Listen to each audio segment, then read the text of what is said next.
அனைவருக்கும்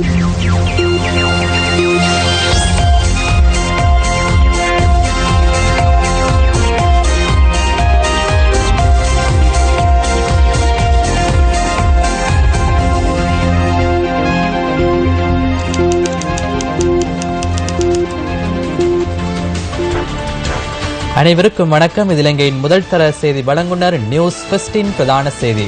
உங்களை இணைந்து கொள்ளும் நான் ரியாஸ் ஹாரிஸ். வணக்கம் கௌதமி. வணக்கம் ரியாஸ். அனைவருக்கும் வணக்கம். சக்தி டிவி குளோபல் ஊடாக மோடு இணைந்திருக்கும் சர்வதேச நேயர்கள் அனைவரையும் சந்திப்பதில் மகிழ்ச்சி. உங்களுடன் இணைந்து கொள்ளும் நான் கௌதமி நந்தபாலா. முதலில் தலைப்புச் செய்திகள். மின் கட்டணத்தை 5% உயர்த்துவதற்கான யோசனை சமர்ப்பிப்பு. சம்பள உயர்வை கோரி மலையகம் முழுவதும் தோட்ட தொழிலாளர்கள் இன்றும் போராட்டத்தில். சிகரெட் விலை 7 ரூபாவினால் அதிகரிப்பு. மெஹின்லங்கா விமான சேவை 30ஆம் திகதியுடன் ஸ்ரீலங்கன் விமான சேவையின் கீழ்.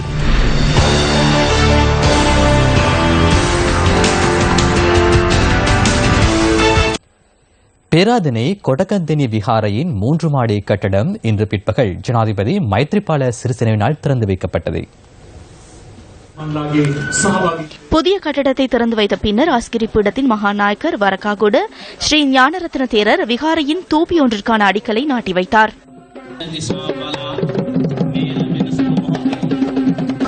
ලෝකයේ තිබෙන වැදගත් පිළිගැනීමක් තිබෙන රටක් විදිහට පත් වෙලා තිබෙන්නේ. உலகில் பௌத்த நாடு என்ற வகையில் நமக்கு சிறந்த வரவேற்பு உள்ளது. தேவாலகம விமானாராம தொடர்பில் 7 அல்லது 8 மாதங்களுக்கு முன்னர் பிரச்சனை ஏற்பட்ட போது இது குறித்து தேரர்களுடன் கலந்துரையாடி சிறந்த தீர்மானத்திற்கு வந்தோம். இன்று பாராளுமன்றத்திலும் அது குறித்து ஆலோசனைகள் பெறப்பட்டுள்ளன. தேரர்களுக்கிடையே பிரச்சனைகள் ஏற்படாமல் இதனை முன்னெடுக்கும் நோக்கில் ஒற்றுமையுடன் செயற்படுவோம். பிரதமர் ரணில் விக்ரமசிங்க 3 நாட்கள் உத்தியோகபூர்வ விஜயம் மேற்கொண்டு இன்று இந்தியாவை சென்றடைந்துள்ளார். நியூசிலாந்திற்கு விஜயம் மேற்கொண்டிருந்த பிரதமர் ரணில் விக்ரமசிங்க அங்கிருந்து இன்று காலை இந்தியாவின் புதுடில்லியை சென்றடைந்தார். புதுடில்லியில் நடைபெறவுள்ள பொருளாதார மாநாட்டில் கலந்து கொள்ளவுள்ள பிரதமர் ரணில் விக்ரமசிங்க இந்திய பிரதமர் நரேந்திர மோடி மற்றும் சிரேஷ்ட அமைச்சர்கள் பலரையும் சந்தித்து கலந்துரையாட உள்ளார்.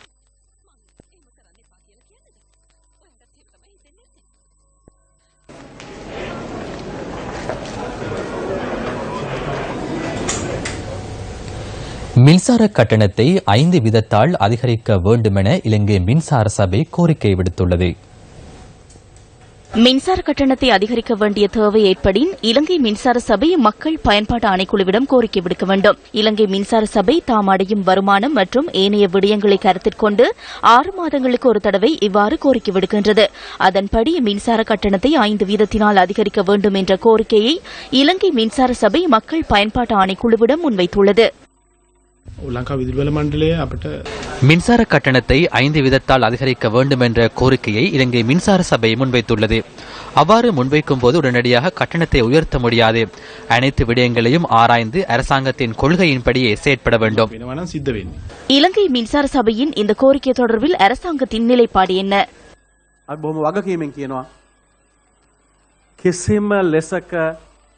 நாம் பொறுப்பிடம் கூறுகின்றோம். மின் கட்டணத்தை அதிகரிக்க மாட்டோம். சிலர் இது குறித்து மகிழ்ச்சி அடைகின்றனர். மின் கட்டணம் அதிகரிக்கப்படவுள்ளமையினால் அரசாங்கம் சிரமங்களை எதிர்கொள்ளும் என சிலர் நினைக்கின்றனர். அதற்கு நாம் இடமளிப்பதில்லை. எனவே மின் கட்டணத்தை அதிகரிப்பதற்கு நாங்கள் இடமளிக்க மாட்டோம். நாம் மின் கட்டணத்தை குறைத்த அரசாங்கம். அதனால் மின் கட்டணத்தை அதிகரிக்க வேண்டிய தேவை எமக்கு இல்லை.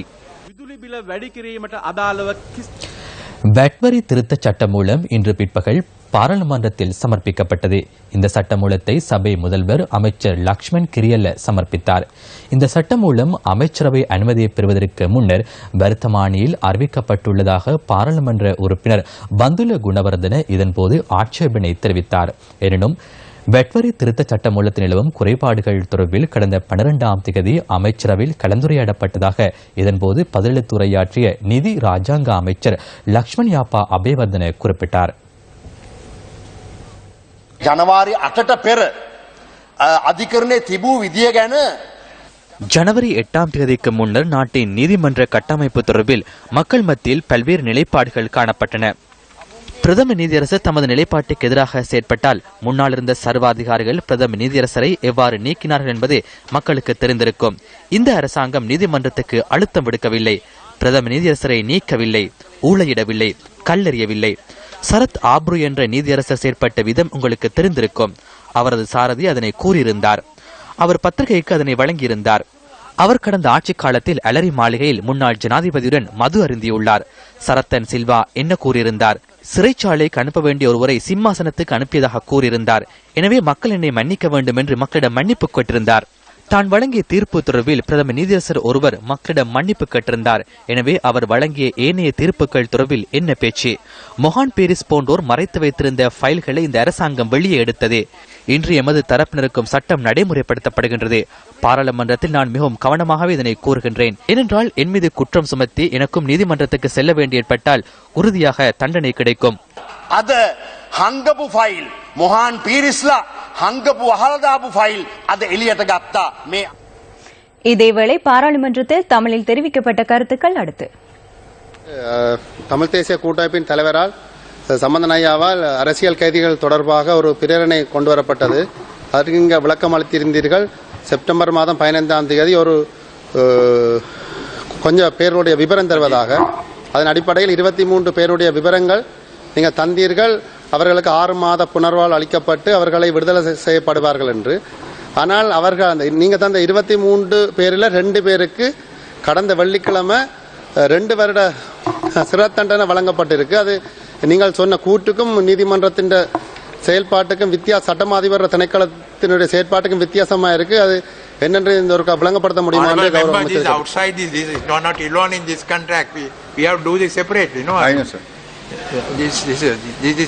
இனியும் ஆராய்ந்து பார்க்கின்றேன். அது வேறொரு காரணத்துக்காக வேறு சட்டமூலமாக கொண்டு வந்தார்களோ தெரியாது. ஆனால் இது சட்டமா அதிபர் கூறியதைத்தான் நான் உங்களுக்கு தெளிவாக கூறினேன். அதை நான் ஆலோசித்து பார்த்து உங்களுக்கு மறுமொழியை கொடுக்கின்றேன். நன்றி. பெர்பச்சுவல் ட்ரெஷரிஸ் நிறுவனம் 5 பில்லியன் ரூபாய் இலாபம் ஈட்டியுள்ளமையினால் மத்திய வங்கியின் முறைகள் விநியோகம் தொடர்பில் விரிவான விசாரணைகள் மேற்கொள்ளப்பட வேண்டும் என அரசியல் கட்சிகளின் பிரதிநிதிகள் குறிப்பிடுகின்றனர். குறிப்பாக உரிய விதத்தில் இவர்கள் லாபம் ஈட்டவில்லை என பங்குச்சந்தையின் தகவல்கள் தெரிவிக்கின்றன. குறிப்பாக 5.2 பில்லியன் ரூபாவுக்கு அந்த நிறுவனம் வரி செலுத்தவில்லை. அதேபோன்று வருமான வரியையும் செலுத்தவில்லை என தகவல்கள் தெரிவிக்கின்றன. அவ்வாறு செய்து வங்கிகளை விடவும் அதிக லாபத்தை இந்த நிறுவனம் பெற்றுக் கொண்டுள்ளது. ஆகவே மத்திய வங்கியில் இடம்பெற்ற நிதி கொள்ளை தொடர்பில் விசாரணை செய்வதற்கு ஜனாதிபதி ஆணைக்குழுவை நியமிக்குமாறு ஒன்றிணைந்த எதிர்க்கட்சி என்ற வகையில் நாம் கூறுகின்றோம்.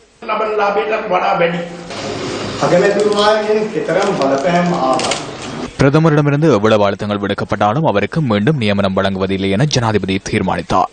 இந்த பின்புலத்தில் பிரதமர் தனது செயற்பாடுகளுடன் அவரை இணைத்துக் கொண்டார். 10 லட்சம் தொழில் வாய்ப்புகள் ஏற்படுத்தும் திட்டத்தில் அவருக்கு முக்கிய இடம் வழங்கப்பட்டது.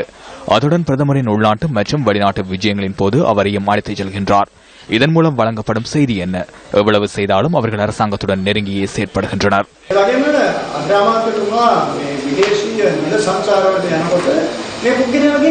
பெர்பச்சுவல் ட்ரெஷரிஸ் நிறுவனம் அடைந்துள்ள வியத்தகு லாபம் நாட்டின் வர்த்தகத்துறைக்கு பாரிய அழுத்தம் என தொழிற்சங்கங்கள் தெரிவிக்கின்றன.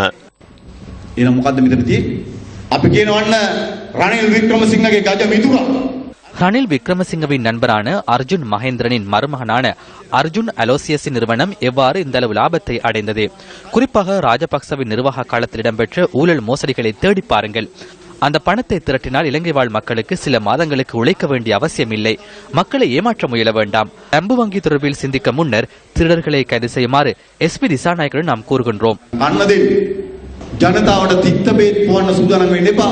SP දිසානායකට අපි කියනවා ජනතාවට බම්බු හොල්ලන්න කියන කලින් ඉස්සරලා මේ බොරු ටික අල්ලන්න. එහෙනම් මොකද පොලිසියට කරන්න තියෙන්නේ?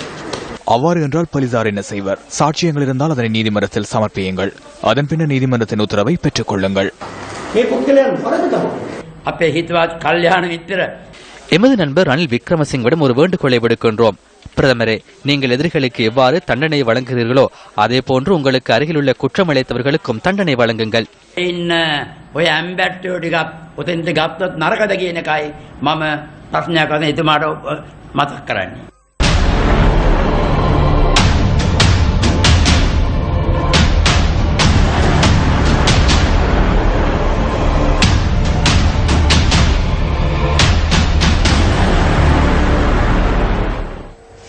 தோட்டத் தொழிலாளர்களின் சம்பள உயர்வு தொடர்பில் தொழில் திணைக்களத்தில் இன்று நடைபெற்ற பேச்சுவார்த்தையில் இணக்கப்பாடு எட்டப்படவில்லை. பெருந்தோட்ட கைத்தொழில் அமைச்சர் நவீன் திசாநாயக்க, தொழில் மற்றும் தொழில் உறவுகள் அமைச்சர் WDJ செனவிரத்ன, தேசிய தோட்ட தொழிலாளர் சங்கம், இலங்கை தொழிலாளர் காங்கிரஸ் மற்றும் முதலாளிமார் சம்மேளனம் உள்ளிட்டோர் பேச்சுவார்த்தையில் ஈடுபட்டனர். இந்த பேச்சுவார்த்தையை ஒளிப்பதிவு செய்வதற்கான சந்தர்ப்பம் நியூஸ் ஃபர்ஸ்டுக்கு கிடைத்தது. So if you increase 15 more, the 15,000 into 140,000. They are not getting the income for that. My contribution is there. No? I work here. No? I work here. I will not give you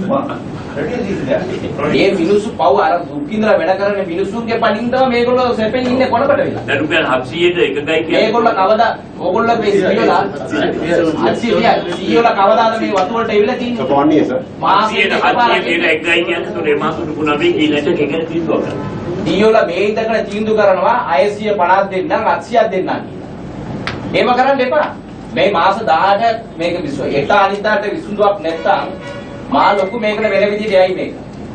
යෝජනා කීපයක් සාකච්ඡාවට භාජනය කළා. ඵලදායීතාවය පදනම් කරගෙන පඩිගෙවීමේ වැඩ පිළිවෙලක්. சில யோசனைகள் தொடர்பில் கலந்துரையாடினோம். உற்பத்தி அடிப்படையில் சம்பளம் வழங்கும் முறைமை தற்போது செலுத்தப்படுவது போன்று நாளாந்தம் வழங்குவது தொடர்பிலும் கலந்துரையாடப்பட்டது. எனினும் இணக்கப்பாட்டிற்கு வர முடியவில்லை. பெருந்தோட்ட தொழிற்சங்கங்களின் பிரதிநிதிகளுடன் பெருந்தோட்டத்துறை அமைச்சர் இன்று மாலை கலந்துரையாடலில் ஈடுபட உள்ளார்.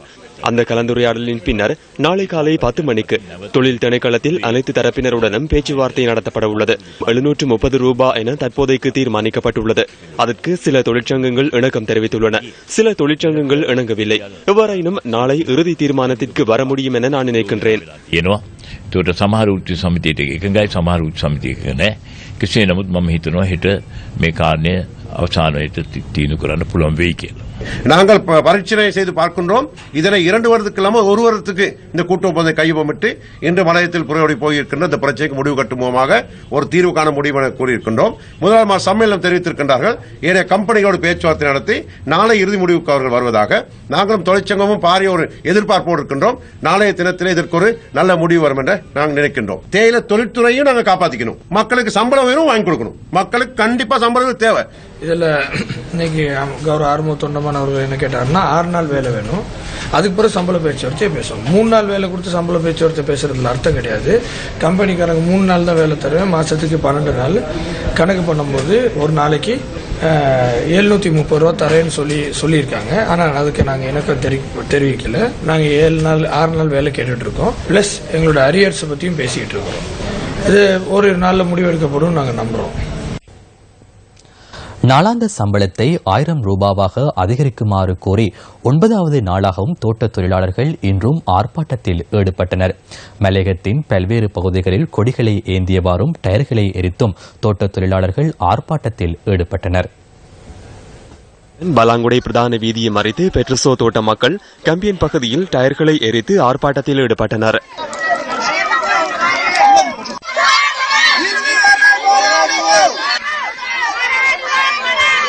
நீங்க காலில் அடிச்சு விளையாடுற பந்து நினைச்சீங்களா? எங்களை இந்த 18 வருஷம் கொண்டாடுக்காரனுங்க வர சொல்லி நாங்க அவனோட பேசிக்கணும். நாங்க தீர்மானிக்கிற எல்லா விஷயமும். எந்த கட்சி பேதம் யாருமே இந்த பக்கம் வராதீங்க. தயவு செய்து வந்தா அடிபட்டு தான் போவீங்க. பெரிய பெரிய இடத்துல உள்ளவங்க மந்திரிமார் எங்களுக்கு தேவையில்ல.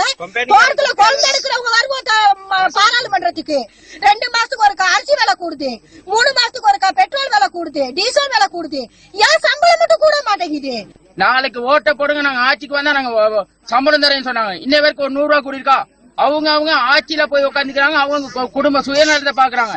பண்டாரவளை எல்ல நியூபர்க் பகுதியில் கருப்பு மற்றும் சிவப்பு கொடி ஏந்தியும் எதிர்ப்பு பதாதைகளை ஏந்தியவாறும் தோட்ட தொழிலாளர்கள் ஆர்ப்பாட்டத்தில் ஈடுபட்டனர்.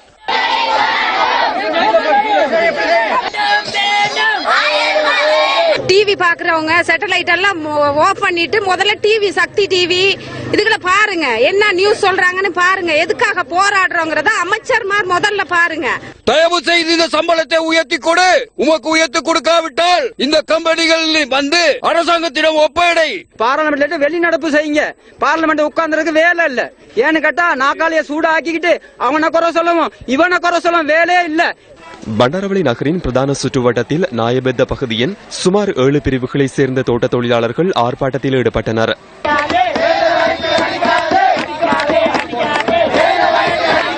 பிரதேச பிரதான வீதியில் செல்லுகின்ற வாகனங்கள் மற்றும் பொதுமக்கள் பொது உடைமைகளுக்கு எவ்வித இடையூறும் ஏற்படாத வண்ணம் உங்களின் ஆர்ப்பாட்டத்தை செய்யும்.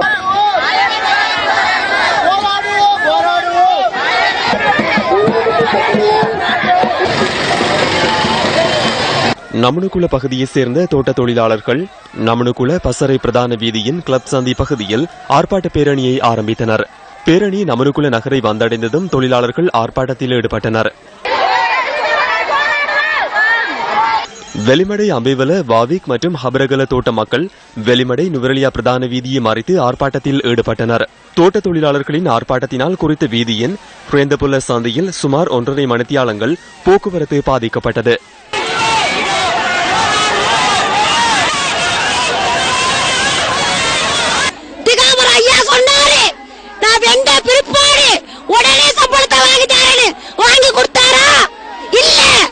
ஆரம்ப தொண்டமான ஐயா அவர்களை மிக தாழ்மையோடு கேட்டுக்கொள்கின்றோம். எங்களுடைய இந்த சம்பள பேச்சுவார்த்தையை என்ன வழியில சரி பேச்சு முடிச்சு எங்களுக்கு இந்த சம்பள பேச்சுவார்த்தை 1000 ரூபாயாக கடந்த பெற்று தருமாறு நாங்கள் கேட்டுக்கொள்கிறோம். 1000 ரூபாய் சம்பளம் வேணும். தோட்ட தொழிலாளிய தொழிற்சங்கமும் சரி அரசாங்கமும் சரி எல்லாம் சேர்ந்து எங்களை ஏமாத்திக்கிட்டு தான் வராங்க. கண்டி பன்வில்ல கெலாபொக்க தோட்டத்தின் 8 பிரிவுகளைச் சேர்ந்த சுமார் 2000க்கும் அதிகமான தொழிலாளர்கள் ஆர்ப்பாட்டத்தில் ஈடுபட்டனர். கண்டி ஹபரகல பிரதான வீதியை மறைத்து தோட்ட தொழிலாளர்கள் இவ்வாறு ஆர்ப்பாட்டத்தில் ஈடுபட்டனர்.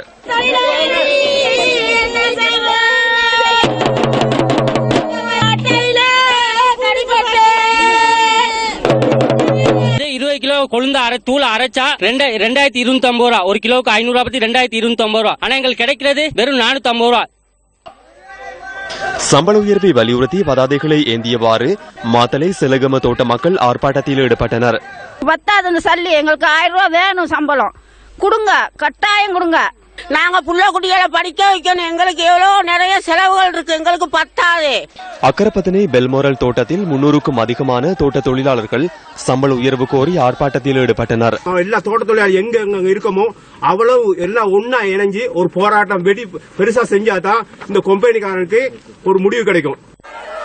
அக்கரப்பத்தனி உருளவெள்ளி கீழ்பிரிவு தோட்டத்தில் உள்ள தோட்ட தொழிலாளர்கள் தேயிலை செடிகளுக்கு மத்தியில் இவ்வாறு ஆர்ப்பாட்டத்தில் ஈடுபட்டனர்.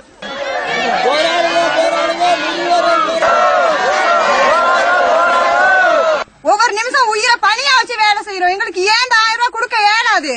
ஹட்டன் கொழும்பு பிரதான வீதியின் யாட்டியாந்தோட்டை நகரில் 2000க்கும் அதிகமான தொழிலாளர்கள் ஆர்ப்பாட்டத்தில் ஈடுபட்டனர். யாட்டியாந்தோட்டையில் உள்ள சுமார் 15க்கும் அதிகமான தோட்டங்களைச் சேர்ந்த தொழிலாளர்கள் இவ்வாறு ஆர்ப்பாட்டத்தில் ஈடுபட்டனர்.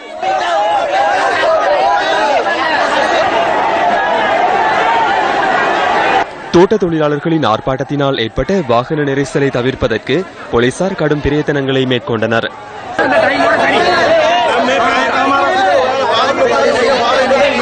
1000 ரூபாய் கொடுக்க முடியாது, தோட்டம் நட்டம்னு சொன்னா தோட்டத்தை ஏனி நடத்துற, தோட்டத்தை விட்டுட்டு போங்க. 1000 ரூபாய் சம்பளம் வேணும், 1000 ரூபாய் சம்பளம் வேணும். பதுளை கொழும்பு பிரதான வீதியை இடைமறித்து ஹாலியல பகுதியில் தோட்ட தொழிலாளர்கள் ஆர்ப்பாட்டத்தில் ஈடுபட்டனர்.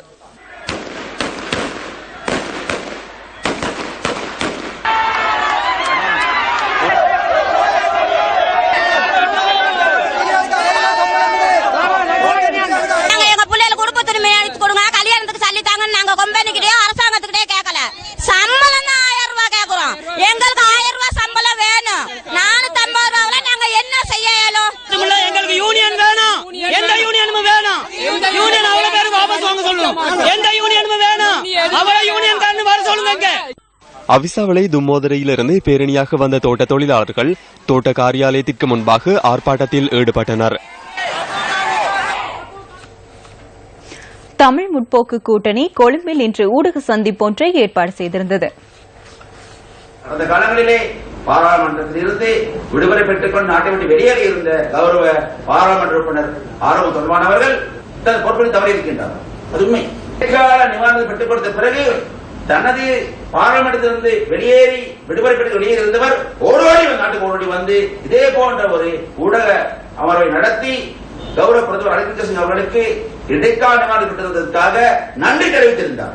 ஆகவே அந்த நன்றி தெரிவித்தவர் இன்று அதே இடைக்கால நிவாரணத்தை காரணம் காட்டி இன்று அதனால்தான் எங்களுக்கு இந்த கூட்டம் முடிவு கொண்டு வர முடியவில்லை சொல்வது என்பது மொட்டத்தலைக்கும் முழங்காலுக்கும் முடிச்சு போடுவதாக நினைக்கின்றேன். வருகின்ற 29ஆம் தேதி தமிழ் திருவிழாவான தீபாவளி வருகின்றது. இந்த தீபாவளியின் பொழுது அவர்களுடைய பொருளாதார பிரச்சனை மிக உச்சகட்டத்திலே இருக்கின்றது. நுவரெலியா, பதுளை, ஹட்டன், கண்டி, அதே போல ரத்னபுர போன்ற பல நகரங்களிலும் இருக்கின்ற மக்கள் இன்று அங்கிருக்கின்ற வியாபாரிகளுக்கு இது ஒரு பெரிய பிரச்சனையாக இருக்கின்றது. ஏனென்றால் தோட்டத்திலே சம்பளம் இருந்தால் மட்டுமே அந்த நகரத்திலே வியாபாரம் நடைபெறும். ஆகவே அந்த நகரங்களிலே பிரச்சனை ஏற்படும் பொழுது அது நிச்சயமாக கொழும்பையும் பாதிக்கிறது. ஆகவே ஒட்டுமொத்தமாக இலங்கையினுடைய பொருளாதாரத்தை முடக்குகின்ற ஒரு பிரச்சனையாக இந்த தொழிலாளர்களுடைய சம்பள பிரச்சனை இருப்பதை நீங்கள் அறியக்கூடியதாக இருக்கிறது. கௌரவ இலங்கை தொழிலாளர் காங்கிரஸ் தலைவர் ஆர்மன் தொண்டமா அவர்கள் 1000 ரூபாய் கோரிக்கை முன்வைத்து தேர்தல் காலத்திலே முன்வைத்தார். முன்வைத்த பிறகு பேச்சுவார்த்தைக்கு போயிட்டு பேச்சுவார்த்தை தோல்வி அடைஞ்சு சொல்லி வந்து திரும்ப போன மேதின கூட்டத்திலே நூறில் நடந்த மேதின கூட்டத்திலே அவருடைய உரையிலே சொல்லியிருந்தார். இப்ப தேயிலை விலை குறைஞ்சிருக்கு, ரப்பர் விலை குறைஞ்சிருக்கு. இப்ப நாங்க முதலாளிமார் சம்மேளனத்தோட பேச்சுவார்த்தைக்கு போனா 5 ரூபா 10 ரூபா தான் கொடுப்பானுங்க. அதனால நாங்க தேயிலை விலை கூடணும்னு 1000 வாங்கி தர சொல்லியிருந்தார். ஆனா இப்ப இந்த நிலைக்கு தேவையில்லை ரப்பர் விலை கூடியிருக்கான்னு எங்களுக்கு தெரியல. அவர் தான் கேட்கணும். 2500 ரூபாய் சம்பந்தமாக எந்த ஒரு டாக்குமெண்ட்டையும் எங்க கூட்டமைப்பு சார்பாக நாங்க கையெழுத்து போடல. ஆனா அதனாலதான் எங்களுக்கு இப்ப சம்பள பிரச்சனை பேச முடியாம இருக்குன்னு சொல்லி சில மாகாண சபா அமைச்சர்கள் அங்குள்ளவங்க சொல்றாங்க. இது ஒரு அப்படமான போய் நாங்க கையெழுத்து போட்டுதான் காமிக்கலாம். ஆகவே எந்த நொண்டி சாட்டு சொல்லி மக்களுடைய போராட்டத்தையோ இல்லை மக்களுடைய சம்பள பிரச்சனையோ காட்டி கொடுக்கிறது. இன்று அகிம்சை வழியிலே போராட்டத்தை நடத்தி கொண்டிருக்கும் தொழிலாளர்கள் என்று தங்களது இந்த போராட்ட அகிம்சை குணத்திலே இருந்து ஒரு வன்முறைக்கு அவர்கள் போவார்களோ என்ற பயம் இப்பொழுது எங்களுக்கு இருக்கின்றது. ஏனெனில் இன்று அந்த அளவிற்கு இந்த பிரச்சனை இன்று விஸ்வரூபமாக எடுத்து போயிருக்கின்றது.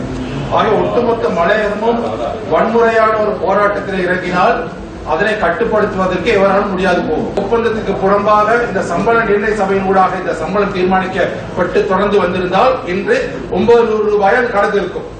ஆகவே அந்த நிலைமைக்கு கூட்டு ஒப்பந்தம் ஆப்போசித்திருக்கின்றது. இதேவேளை இலங்கை தொழிலாளர் காங்கிரசின் தலைமை காரியாலயத்தில் இன்று நடைபெற்ற ஊடக சந்திப்பிலும் தோட்ட தொழிலாளர்களின் சம்பள போராட்டம் தொடர்பில் கருத்துக்கள் தெரிவிக்கப்பட்டன. தன்னிச்சையாக தொழிலாளர்கள் தங்கள் போராட்டங்களை ஆரம்பிச்சிருக்காங்க. அதை கொச்சப்படுத்துறதுக்கு சில பேர் போலீஸையும் கோட்டையும் இன்னைக்கு நாடுறாங்க. உதாரணமாக மஸ்கலியாவில் நீங்கள் பார்த்தீங்கன்னா அமைதியான ஒரு கூட்டத்தை நடத்தி மக்கள் தன்னுடைய எதிர்ப்பை காமிக்கிறதுக்காக அதை ஒரு தொழிற்சங்கவாதி அதை கோர்ட்டில் போய் அவர்கள் மீது வழக்கு தாக்கல் 2 பேருமே வழக்கு தாக்கல் செய்து இதெல்லாம் குளறுபடி பண்ண பார்க்குறாங்க. அங்கே வர்றவர்களுக்கு இம்சையாக இருக்கும்னு சொல்லி அதுக்கு தடை வாங்கினாங்க. இருந்தாலும் கூட மக்கள் அமைதியாக இருந்து தன்னோட எதிர்ப்பை காமிச்சிட்டு போனாங்க. 2400 ரூபான்னு சொன்னாங்க. ஒரு நாளைக்கு 100 ரூபா வீதம் சம்பள உயர்வு 2 மாதத்துக்கு வாங்கி கொடுத்துருக்கோம்னு அதில் ஒரு சரத்து தெளிவாக சொல்கிறாங்க. அந்த சரத்துப்படி இந்த ஒப்பந்தத்தில் இதுக்கு முன்னே ஏதாவது கொடுப்பனம் இருந்தால் அதை கேட்கக்கூடிய வாய்ப்பு இல்லை, கேட்க முடியாது அப்படிங்கிற திட்டவட்டமான ஒப்பந்தத்தை பண்ணியிருக்காங்க. அந்த ஒப்பந்தப்படி இதுக்கு முன்னே உள்ள எந்த நிலுவையும் அவங்க கேட்க முடியாது. அதாவது அரியசுங்கள் அந்த காலத்தில் அரியசன் வாங்கி கொடுத்ததெல்லாம் கேட்க முடியாதுன்னு ஒப்பந்தம் பண்ணியிருக்காங்க. அந்த அடிப்படையில் தான் அந்த 100 ரூபா சம்பள உயர்வு கிடைச்சிருக்கு 2 மாதத்துக்கு மாத்திரம். இப்படி சொல்லிட்டு வெளியில மக்களை திசை திருப்புறதுக்காகவும் தாங்க செய்த தப்பை மூடி மறைக்கிறதுக்காகவும் இலங்கை தொழிலாளர் காங்கிரஸ் ஆர்மந்தண்டமான அவர்கள் மீதும் சேர முயற்சி பண்றாங்க. ஆனா மக்களுக்கு இது நல்லா விளங்கும். திகாம்பர எமதாம ஜோதனாவனை கரானே திகாம்பரம் මොනවද කියන්නේ? திகாம்பரம் ஒவ்வொரு நாளும் குற்றச்சாட்டுகளை முன்வைக்கின்றார். திகாம்பரம் என்ன கூறுகின்றார்? ஒவ்வொரு நாளும் தொண்டமான் என்று கூறுகின்றார். அவர் அரசாங்கத்தில் உள்ள பொறுப்புள்ள அமைச்சர். அவர் அரசாங்கத்துடன் கதைத்து இந்த பிரச்சினைக்கான தீர்வினை பெற்றுக் கொடுக்க முன்வர வேண்டும். இருந்தாலும் அவர் ஒவ்வொரு நாளும் தொண்டமான் என்றே கூச்சலிடுகின்றார். மக்கள் அதற்காக வாக்குகளை கொடுத்தனர். அவர் அரசாங்கத்தில் உள்ள அமைச்சரவையில் உள்ள அமைச்சர்களான திகாம்பரம் மற்றும் மனோ கணேசனுக்கு 2500 ரூபாய் கொடுப்பனவை ஏன் தொடர்ந்தும் பெற்றுக் கொடுக்க முடியவில்லை? அவர்கள் இந்த அரசாங்கத்தின் முக்கிய அமைச்சர்கள் அல்லவா? தற்போது மக்கள் வீதியில் இறங்கியுள்ளதால் தமக்கு பிரச்சனைகள் ஏற்படும் என்று அவர்கள் சிந்திக்கின்றனர். மஸ்கலியா நகரில் வர்த்தக நிலையங்களை மூடி அந்த பகுதியில் உள்ள தொழிலாளர்கள் போராட்டம் ஒன்றை நடத்த ஏற்பாடு செய்திருந்தனர். இந்த போராட்டம் நடத்தப்படக்கூடாது என திகாம்பரத்தின் கட்சியில் உள்ள ஒருவர் போலீஸ் நிலையத்தில் முறைப்பாடு செய்துள்ளார். அதன் பின்னர் போலீசார் நீதிமன்றத்திற்கு சென்று அதனை நிறுத்த உத்தரவு பெற்றுக் கொண்டனர். அப்படியானால் ஏன் அவ்வாறு செய்கின்றனர்? இந்த கடிதத்தில் தெளிவாக குறிப்பிடப்பட்டுள்ளது. 1000 ரூபாய் சம்பளம் கிடைத்தால் தமக்கு மகிழ்ச்சி என்று மக்கள் மத்தியில் கூறுகின்றனர். ஆனால் போராட்டம் செய்வதற்கு தடை ஏற்படும் வகையில் போலீசில் சென்று முறையிடுகின்றனர். ஏன் அப்படி செய்கின்றனர்? මිනිසුන්ටයි මේකට ඇවිල්ලා කෑ ගන්නවා සහයෝගය දෙනවා අපිත් මේ මිනිසුන්ට රුපියල් 1000ක් හම්බ වෙනවා නම් අපිත් කැමති කියලා. හැටින් ගේම් එක දෙනවා පොලිසියට කියලා කියනවා මේක කරන්න දෙන්න එපා කියලා. අය එහෙම சிகரெட்டின் விலையை 7 ரூபாவால் அதிகரிப்பதற்கு நிதி அமைச்சர் தீர்மானித்துள்ளது. No immediate price hike. Cigarette வெளிக்கிறேன் කියලා. நாம் சிகரெட் விலையை அதிகரிப்பது இல்லை என சிலர் இவ்வாறு எழுதியுள்ளனர். எனினும் நேற்றிரவு நாம் அதிகரித்துள்ளோம். இவ்வாறு எழுதும் போது தவறான நிலைப்பாடு ஏற்படும். சிகரெட் விலையை 7 ரூபாவால் அதிகரித்துள்ளோம்.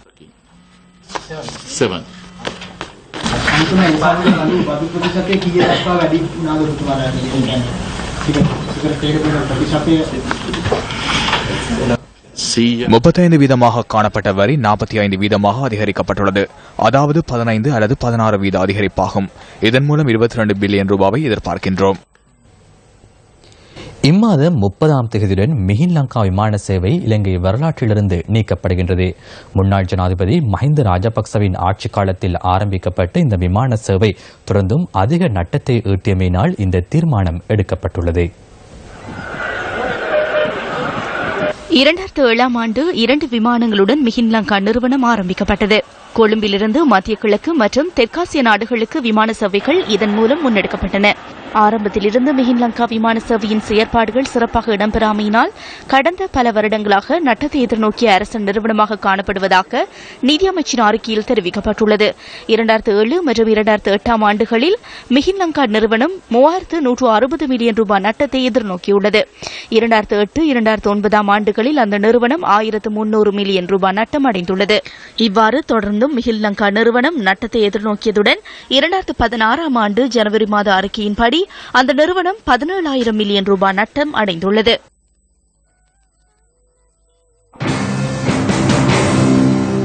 மிஹின் கொம்பனிයක් වශයෙන් තාම තියෙනවා. மிக நிறுவனமாக தொடர்ந்தும் உள்ளது. அதன் செயற்பாடுகள் அக்டோபர் 31ஆம் தேதியுடன் முடிவிற்கு கொண்டு வரப்படும். அந்த நிறுவனம் அதிக நட்டம் அடைந்துள்ளது. 15.5 மில்லியன் மூலதன செலவாக காணப்படுகின்றது. அத்துடன் 18,000 மில்லியன் ரூபாய் செலவிடப்பட்டுள்ளது. ප්‍රාග්ධන වියදම් මම හිතන්නේ මිලියන් 18ක් විතර වියදම් කරලා තියෙනවා. මිලියන් 18,000ක්.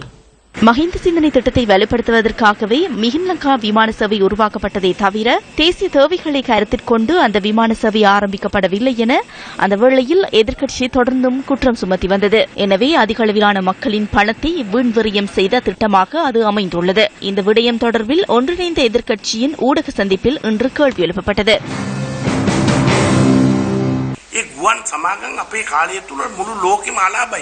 எமது காலத்தில் முழு உலகிலும் விமான சேவைகள் நட்டத்தை எதிர்நோக்கின. ஏனென்றால் மசகு எண்ணெய் விலை அதிக அளவில் அதிகரித்து காணப்பட்டது.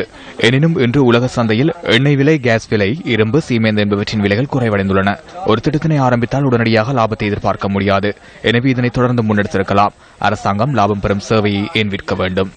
தீவு மாணவி சிவலோகநாதன் வித்யா கூட்டு வன்புணர்வுக்கு உட்படுத்தப்பட்டு கொலை செய்யப்பட்ட சம்பவத்தின் சந்தேக நபர்கள் 12 பேரின் விளக்கமறியல் தொடர்ந்தும் நீடிக்கப்பட்டுள்ளது. சந்தேக நபர்கள் 12 பேரும் ஊர்காவல்துறை நீதவான் AMM ரியால் முன்னிலையில் இன்று ஆஜர்படுத்தப்பட்டதை அடுத்து அவர்களை தொடர்ந்தும் விளக்கமறியலில் வைக்குமாறு உத்தரவு பிறப்பிக்கப்பட்டது.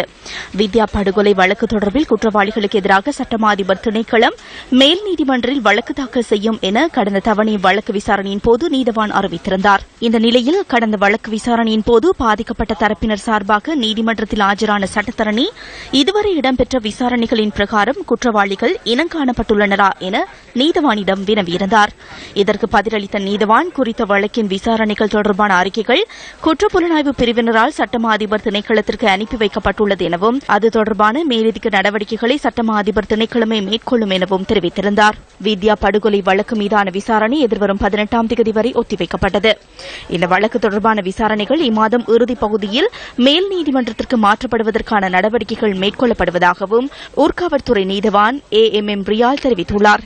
சென்னையில் உள்ள தனியார் வைத்தியசாலையில் சிகிச்சை பெற்று வரும் தமிழக முதல்வர் ஜெயலலிதா ஜெயராமின் உடல்நிலை முன்னேற்றம் அடைந்து வருவதாக வைத்தியசாலை வெளியிட்டுள்ள உத்தியோகபூர்வ அறிக்கையில் தெரிவிக்கப்பட்டுள்ளது. இத்துடன் நியூஸ் ஃபர்ஸ்டின் 8 மணி பிரதான செய்தி நிறைவடைகின்றது. நமது அடுத்த பிரதான செய்திகளை இரவு 10:45 எதிர்பாருங்கள். வணக்கம்.